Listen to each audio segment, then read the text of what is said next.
Every night, we look up at the stars and tell ourselves a comforting lie.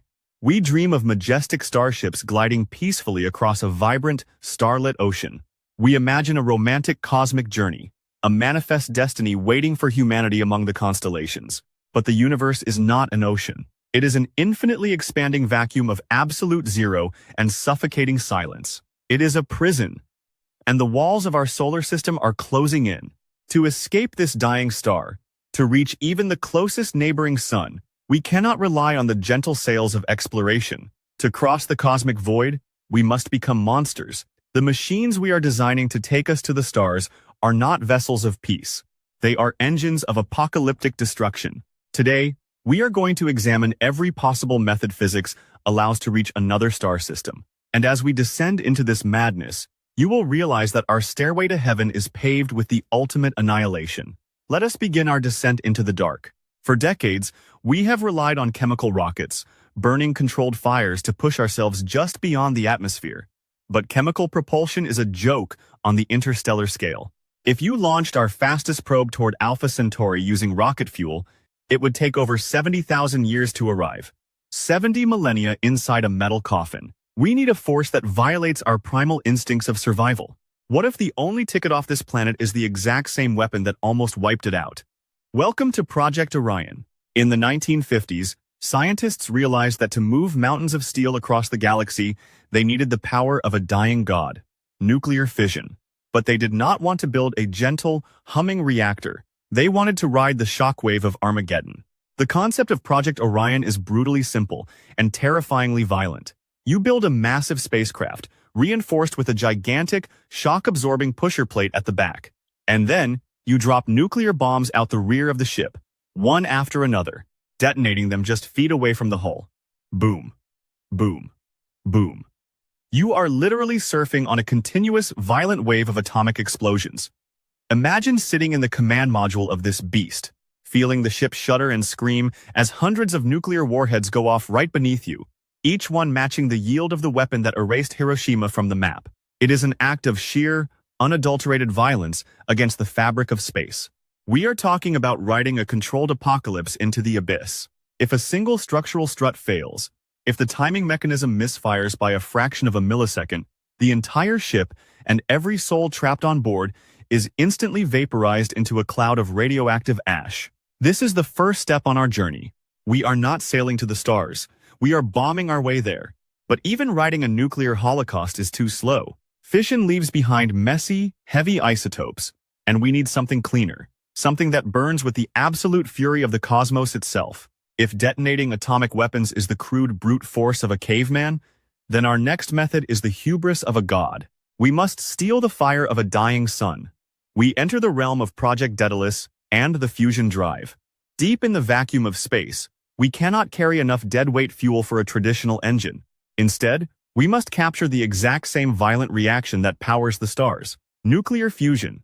This is not the splitting of heavy, unstable atoms, but the violent crushing together of light ones.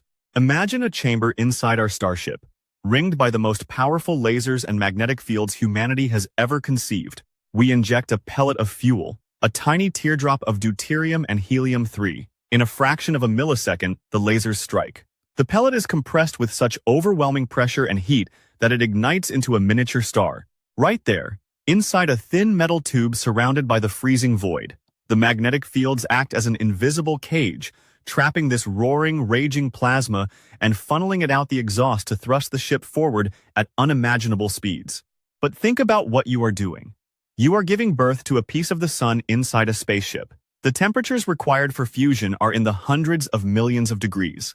If the magnetic containment field flickers, if the power grid fails for even 1,000th of a second, that artificial sun will breach containment. It will not just melt the ship. It will turn the titanium hull, the computers, and the fragile human flesh of the crew into a superheated streak of light across the cosmos. We are caging the most elemental force in the universe, praying the bars hold long enough to reach our destination. It is a desperate gamble, a knife-edge walk between salvation and total incineration.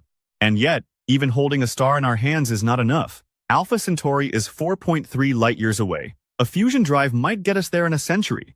100 years of drifting in the dark, watching the generations live and die in a sterile steel hallway, never feeling the warmth of a real sun on their skin. To truly conquer the void, we must go deeper. We must look past the matter we can touch and gaze into the abyss of the impossible. We must harness the anti-reality. Let us descend to the third circle of our cosmic hell, the annihilation engine, antimatter. Antimatter. It is the mirror image of everything we know, the evil twin of reality. When normal matter and antimatter touch, they do not merely burn. They do not simply explode. They annihilate. They erase each other from the universe entirely, leaving behind nothing but a screaming shockwave of pure, unadulterated gamma radiation, a 100% conversion of mass into absolute destruction. To cross the interstellar gulf in a human lifetime, to defy the suffocating grip of deep time, we must build a ship powered by this forbidden, paradoxical substance. We must manufacture it, atom by agonizing atom, using particle accelerators that span the entire circumference of our moon. It would require decades of the Earth's total energy output, harvested just to create a few precious ounces of antihydrogen. And then, the true nightmare begins. We must cage it. Imagine the sheer, suffocating terror of this voyage. Deep in the metallic bowels of our interstellar arc, suspended in an absolute, artificial vacuum by magnetic fields of incomprehensible, mind-bending strength, floats a sphere of antihydrogen. It is the most concentrated, dangerous substance in existence, and it wants to destroy us. It is governed by a fundamental law of the cosmos that demands our eradication upon contact. It desperately wants to touch the walls of its cage. If the ship's magnetic containment grid fluctuates by even a microscopic margin, if a single stray cosmic ray from a distant supernova disrupts the field, if a microscopic, invisible speck of antimatter drifts and touches the titanium hull, the resulting explosion would rival the furious core of a dying star. There would be no warning alarms sounding in the cold corridors. There would be no time for the crew to wake from their cryogenic sleep and scream. The ship, the sleeping passengers, the archives of human history, and the desperate dreams of a new world would be vaporized into a brilliant, silent flash of radiation. We are tying our species' survival to a bomb that never stops ticking. Every single second of the multi-decade journey is a silent, invisible war against absolute annihilation. The crew is not flying to a new home. They are riding the crest of an apocalyptic wave, praying the math holds up against the unforgiving void. And even if we master the antimatter, even if we tame the bomb, the universe has another defense mechanism against our escape. When you are traveling at a fraction of the speed of light, pushed by these engines of Armageddon, the empty vacuum of space ceases to be empty. It becomes a meat grinder. The interstellar medium is filled with stray atoms of hydrogen, microscopic grains of dust, and wandering cosmic debris. At half the speed of light, a collision with a single grain of sand hits, with the kinetic energy of a tactical nuclear strike. A stray pebble could instantly decapitate our interstellar arc. To survive this, our ships must be preceded by massive, ablative shields, miles-thick blocks of ice and depleted uranium, meant to be violently eroded away over the decades of flight. The crew inside would live their lives to the constant, deafening thunder of micro-impacts against the forward shield, a relentless drumming of the void trying to break in. And then there is the light itself. As the ship accelerates, the cosmic microwave background, the harmless echo of the Big Bang that surrounds us, is blue-shifted. It is compressed and energized by our sheer velocity, transforming from invisible microwaves into a blinding, lethal headwind of X-rays and gamma radiation. We are not just fighting the distance. We are fighting the friction of reality itself. The faster we try to run from our dying solar system, the harder the universe tries to irradiate us, to sandblast us out of existence. We are forcing our way through a cosmic hurricane of our own making. But what happens when even the erasure of matter is not enough? What happens when we are driven by a desperation so profound, so deeply ingrained in our doomed DNA, that we seek to cross not just the void between neighboring stars, but the vast, terrifying emptiness of the galactic arm? When all conventional physics are exhausted, we must turn to the ultimate cosmic horror. We must leash a monster. We enter the realm of the Kugelblitz, the black hole engine. Theoretical physics tells us a terrifying truth. If you focus enough energy, enough pure, blinding light, into a single, microscopic point in space, the fabric of reality will buckle. Space and time will collapse under the sheer, localized density of that energy. You do not need a collapsed star. You can create an artificial black hole using lasers, a tear in the fabric of existence itself. We are no longer just riding atomic explosions or caging the hearts of stars.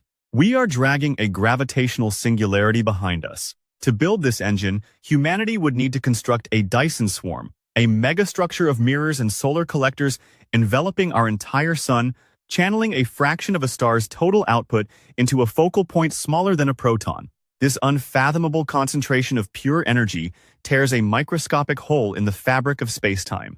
A Kugelblitz, a black hole born not from a dying star, but from the hubris of mankind. Once this entity is born, we must capture it. We place this singularity inside a parabolic reflector, a cage of exotic matter and immense electromagnetic fields. We are not burning fuel anymore. We are harvesting the dying breath of physics. As the black hole's microscopic event horizon slowly evaporates through Hawking radiation, it emits a torrent of subatomic particles and gamma rays. We catch this radiation, converting the fundamental breakdown of mass into forward momentum. But understand the sheer, paralyzing terror of what we are doing. We have tethered our arc to the ultimate consumer of reality. A black hole has no conscience. It has no off switch. It is a tear in the universe that hungers for mass. The crew of this vessel must constantly feed the singularity. They must fire precisely measured pellets of matter into the event horizon to keep the black hole stable. It is a cosmic balancing act on the edge of a razor. If they feed the Kugelblitz too much matter, it grows. Its gravitational pull intensifies, overwhelming the magnetic containment field. In an instant, the singularity would slip its leash. It would not explode, it would consume. The ship, the crew, and everything on board would be pulled into the event horizon, spaghettified, stretched into infinitely thin ribbons of agonizing matter before being crushed into a point of zero volume. But what if they feed it too little? What if the automated feeding mechanism jams for even a single second? As a black hole shrinks, it gets hotter. It evaporates faster. If it is starved, the Kugelblitz will destabilize and violently explode, releasing the energy of 1 billion megaton nuclear warheads in a fraction of a millisecond, erasing the ship, the crew, and their cosmic ambitions from the timeline forever. It is a pet that will annihilate you the very moment you lose control. Imagine the psychological toll of this journey.